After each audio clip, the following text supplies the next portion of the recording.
Today I want to look at green peas. We'll look at green peas in Canada, but we will also begin our coverage of the U.S. green pea market. My name is Trent Klarenbach with Klarenbach Research. Today is February the 10th, 2025. And to do this analysis, we'll look at our member area of our klarenbach.ca website. So this is inside the member area, and you can see our special crops report. I'm going to select up here, go to green peas, and you'll see, I guess I'll call it a menu here. And we'll look at the Canadian green pea analysis. First, that page will load up here. And if you're new to the channel or new to the coverage, you'll see that we lead off with our access to our previous analysis, but we also start with our sentiment rating. So green peas in Saskatchewan, we are bullish, and we're bearish on the longer term time frame. And you can see our past analysis here. We believe in transparency. We believe in benchmarking our analysis, and we do that against the crop year average price and the average and the price for the year, the high price. So benchmark against the average price and the high price. We do that with our own index, the Klarenbach Price Index for green peas in Saskatchewan. And really, the sell signals and take profit price targets that we publish when we identify them are relevant across Alberta, Saskatchewan, and Manitoba. So you can see our past analysis. We feel we've had great success with this.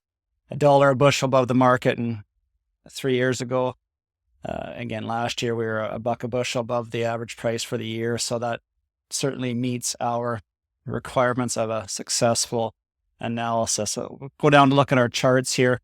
This is a longer term chart dating back to probably 1992 maybe. And I got these trend lines on here, and these trend lines, again, they're very subjective, but nonetheless, we are trading below this upper trend line. And, I suspect they'll come down, test this bottom trend line at some point in the future. But I mean, really, we went 20 years between touches here. So, and, maybe if you can adjust our trend line a little tighter, it's still, 16, 15 years. So, but we do anticipate lower prices in the future. We just don't know when they're going to happen. So right now we are bullish in the short and immediate term. And you can see our analysis from last year here. This is our linear chart. You can see our analysis from last year. We did pretty well with the sell signals and take profit price targets.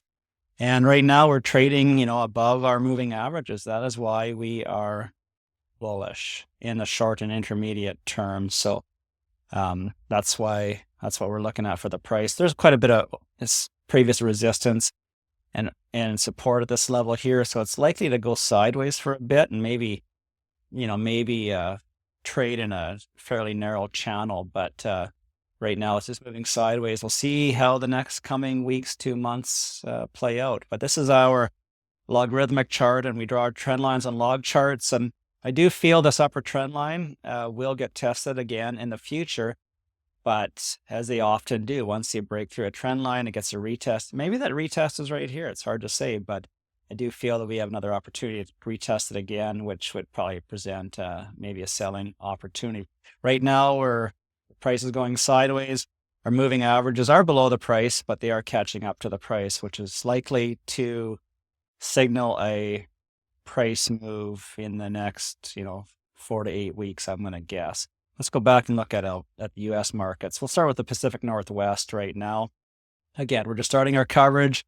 You can see our neutral across all our time frames in the Pacific Northwest. This is our price chart. We have the current price, the average price. We're going to fix this up here shortly, and our high price of the year. We haven't had any price sell targets yet or bear sell signals, but that is because we are initiating our coverage today. Longer term chart, you can see the price is trading in the upper third of the chart, up maybe the upper quarter. A lot of previous support here, our previous resistance likely to act as support. So we'll see what happens with the price. But this chart kind of looks vulnerable to me.